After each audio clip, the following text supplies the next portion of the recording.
le thermomètre. Du thé au gingembre. J'ai un peu peur de... Bonjour docteur. Je cherche votre thé.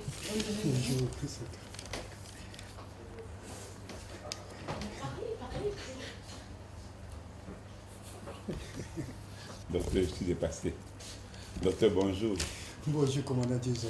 Les femmes me surprennent toujours. Hein. Vraiment, ça il faut le Je dire. vous assure. Vous restez comme ça, même quand c'est calme, elles mettent du mouvement. Tout d'un coup, alors que c'était elle qui dit attends un docteur parce qu'elle voulait qu'on parle de quelque chose de un peu particulier, mais du coup, c'est là où elle va aller chercher mon thé. Ah là là là là. Docteur, on va parler d'un syndrome aujourd'hui. Hein. Bien évidemment. Syndrome d'alcoolisation fœtale. Voilà. Alors, justement, excusez-moi, parce que quand vous avez présenté le sujet et qu'on travaille dessus, on a bien vu que certaines femmes enceintes n'hésitent pas à lever le coude, comme on dit. À picoler. Ça, c'est dangereux, ça. Très dangereux. Pourtant, elles ne s'en passent pas. Mais il y a des enfants qui naissent, qui deviennent normaux et d'autres sont anormaux, quand même. Bien évidemment. C'est pas Nous sûr. avons des conséquences. Mais c'est quoi déjà le SAF, puisqu'il faut appeler ça comme ça, syndrome d'alcoolisation fœtale? Voilà. Ça, il faut dire qu'aujourd'hui, 9, nous célébrons la journée mondiale du syndrome d'alcoolisation fœtale, où on parle aujourd'hui beaucoup plus de la prévention. Oui. Voilà. Et des complications ou encore des risques, justement pour toutes ces femmes-là qui sont des accros, s'il faut le dire ainsi, de l'alcool pendant la grossesse. Mais voilà. Docteur, Donc il s'agit bien évidemment, quand on parle de syndrome, c'est l'ensemble des signes différents de symptômes. Donc syndrome, voilà. L'ensemble des signes, des comportements. Donc voilà. Donc il s'agit bien évidemment de l'effet, ça il faut dire, de l'alcool sur le bébé pour une femme enceinte. Alors, justement, j'allais vous demander la cause, sachant déjà que l'alcool est la cause principale, mais il y a que l'alcool ou il y a autre chose qui cause... Oui, il faut dire que quand on parle de syndrome, c'est l'alcool, Oui. la consommation de l'alcool, par la femme enceinte. Bien De quel évidemment. type de consommation? Voilà, ça c'est vrai que on dirait aujourd'hui qu'il y a des boissons non alcoolisées. Oui. Il y a beaucoup qui disent ça.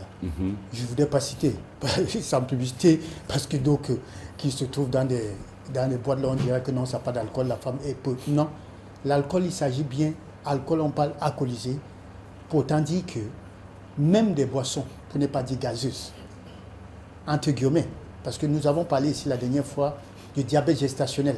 C'est pas conseillé, une femme enceinte ne devrait même pas consommer des boissons gazeuses à outrance. Donc, Même faites pas très les boissons attention. gazeuses, pas de Même soda, tonique. C'est pas conseillé pour la femme enceinte. Mais aujourd'hui, nous parlons de boissons alcooliques, Oui. notamment du vin, parce que le vin fait partie. Le vin contient de l'alcool, pour ceux qui ne savent pas. Parce qu'il y a beaucoup qui disent non, je ne vais pas boire la bière, mais par contre, je peux boire le vin. Et Le est-ce vin que rouge. l'alcool même du vin est même plus fort? Mais voilà. Voilà. Donc il s'agit bien évidemment de ça, la consommation de l'alcool. D'où, une fois que c'est ingéré, l'enfant aussi, à travers le placenta, va pouvoir se nourrir, va pouvoir boire Il également. commence à capter des effluves d'alcool. Voilà, justement. Ce qu'on lui envoie en haut, le gars reçoit sans problème. Voilà. Mais qui est concerné et quel facteur de risque, docteur Larry? Voilà. Qui est concerné, notamment, c'est les femmes. Mais je voudrais classifier D'accord. les femmes en question, notamment, je voudrais parler de l'âge, mon commandant. Ça, vous savez, aujourd'hui, nous avons des enfants qui accouchent des enfants, si je peux appeler ça ainsi. C'est-à-dire, on appelle filles-mères, Oui. notamment. Ce sont ces jeunes filles, ces jeunes mamans, tant pour moi, qui se laissent aller par certains, je ne sais pas si je peux dire désir ou encore plaisir de la vie, et qui, pour eux, l'alcool, probablement, n'a pas d'impact sur la santé, que ce soit pour eux, y compris le bébé. Maintenant, nous avons la nutrition, bien évidemment, comme facteur.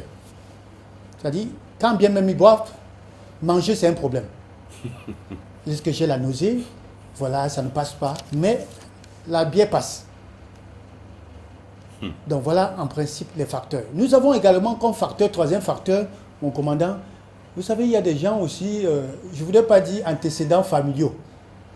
Vous savez, si vous avez été justement, c'est une maman, je ne voudrais pas dire alcoolique, qui vous a mis au monde, dites-vous bien que vous avez ces traces. Alors du coup, je pourrais dire que vous, l'odeur même de la bière, vous le ressentez même à 1 kilomètre. Alors, voilà donc les facteurs de risque pour ces jeunes mamans. C'est vrai aussi qu'il y a des adultes, des femmes, pour ne pas dire adultes, qui consomment également de l'alcool parce qu'ils se disent que, mais tiens, bon, On en a vu. Vous voyez, nous avons, permettez-moi de le dire, nous copions mal parce qu'on dit non, on voit de blanc, on voit des femmes blanches boire de l'alcool pendant qu'elles sont enceintes.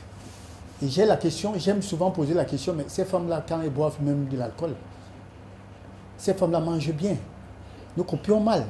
Nous ici déjà, nous buvons, mais nous n'avons même pas de quoi manger. Donc voilà les facteurs de risque. Et leur sang est toujours rouge. Voilà. Ces femmes blanches. Justement, on s'intéresse à présent, enfin moi je voudrais vous poser la question, quand exactement commence l'échange? C'est-à-dire que l'échange entre la mère et l'enfant. Quand je parle d'échange, c'est justement échange en ce parfum alcoolique. À quel moment ça commence cet il faut dire déjà que pour ceux qui l'ignorent encore, je voudrais déjà le rappeler ce matin, vous savez, tellement je n'ai rien contre ces gens-là, mais je suis contre l'avortement. Quand ce n'est pas la mère, c'est la femme, c'est la jeune fille qui le fait. Tout compte fait, c'est généralement la maman qui amène la jeune fille à le faire, ou encore une jeune fille qui n'a pas reçu une bonne éducation, qui peut se permettre le luxe d'aller faire l'avortement. Alors, et quand ils le font, vous savez ce qu'ils disent? Que non, même première semaine, deuxième semaine, l'enfant n'est pas encore... Il n'est pas bien formé. N'est pas bien formé, donc ça, c'est pas un avortement. On peut évacuer facilement. On peut évacuer facilement. Donc, chez certains, ils vont jusqu'à 1 mois, chez certains, c'est 2 mois. Il y en a même qui prennent le temps d'attendre. Je ferai ça la semaine prochaine. Ben voilà. Alors, donc je voudrais dire ici que, sachez que les premières semaines, l'enfant mange déjà. Je dis bien les premières semaines. Première, deuxième semaine, quand on commence mange. à avoir le retard, quand la fille a son retard. L'enfant, quand fœtus. Le fœtus. Tout ce qui est contenu dans ce qu'on appelle l'utérus. Il commence à avoir faim. Voilà. L'enfant se sert déjà de ça.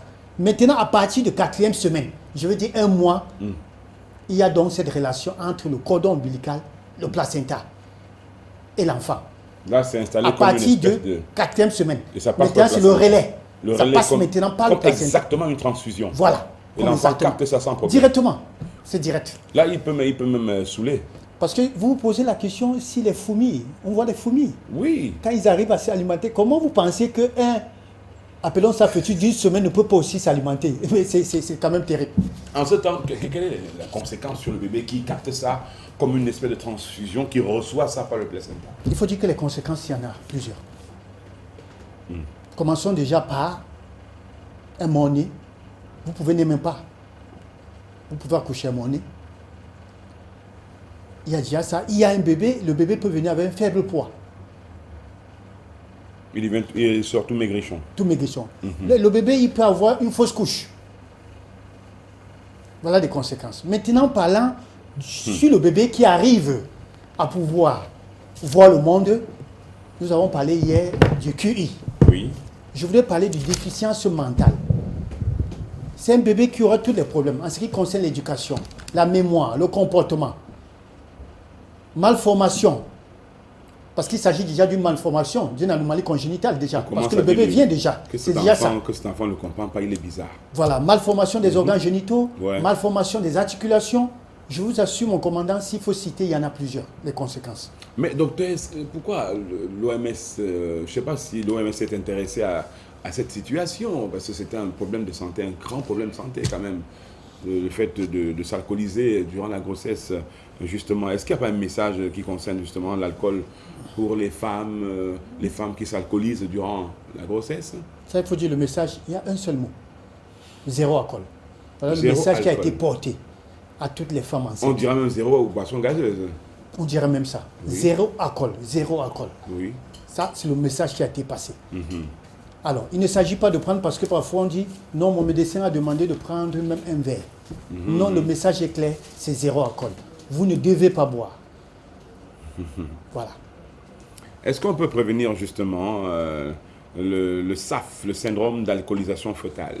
Oui, mais la prévention passe par déjà le message qui, s'il y a un message qui a été porté à l'encontre de toutes ces femmes-là enceintes qui dit zéro alcool, vous comprenez bien que on vous demande d'éviter de ne pas boire.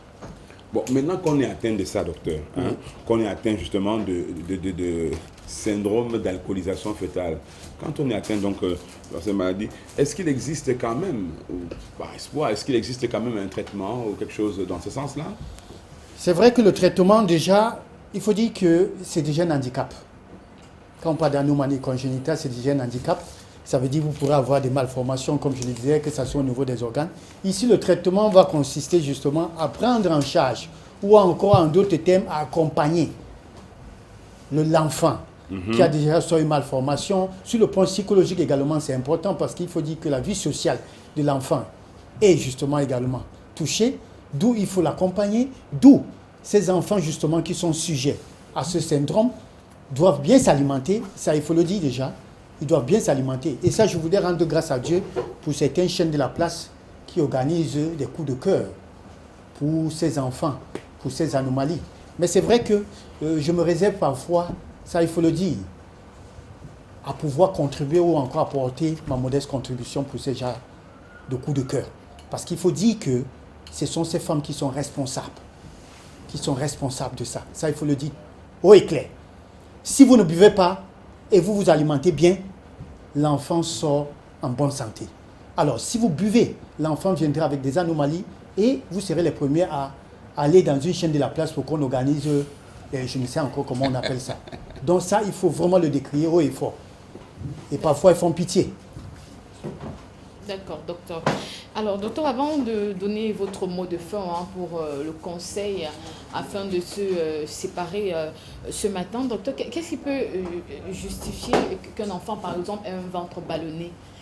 Quand un enfant souffre d'intoxication alimentaire, qu'est-ce qu'on peut faire?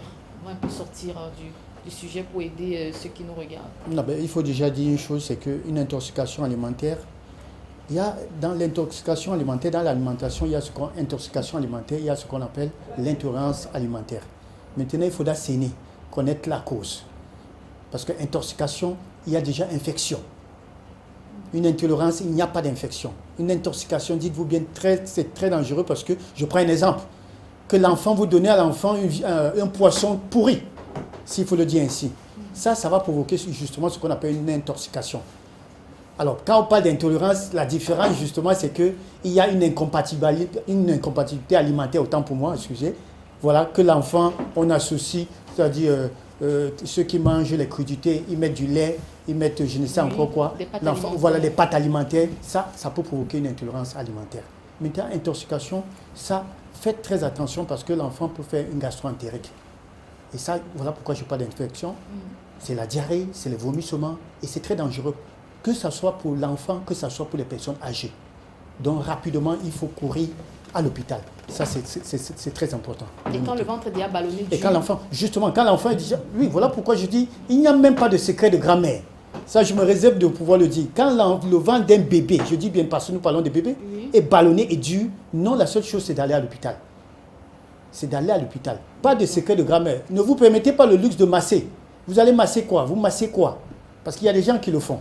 Vous massez quoi? Voilà pourquoi. Je ne voudrais même pas parler de la puge parce que certains vont utiliser du savon. Aujourd'hui, on ne puge plus les enfants avec du savon. Le savon est acide. Vous pouvez faire un lavement tout simplement avec de l'eau minérale, tout simplement. Je voudrais dire, excusez-moi de parler de l'eau minérale, je veux parler de l'état de l'eau. Parce que l'état de l'eau aujourd'hui est problématique dans notre pays. Donc je parle de l'eau minérale.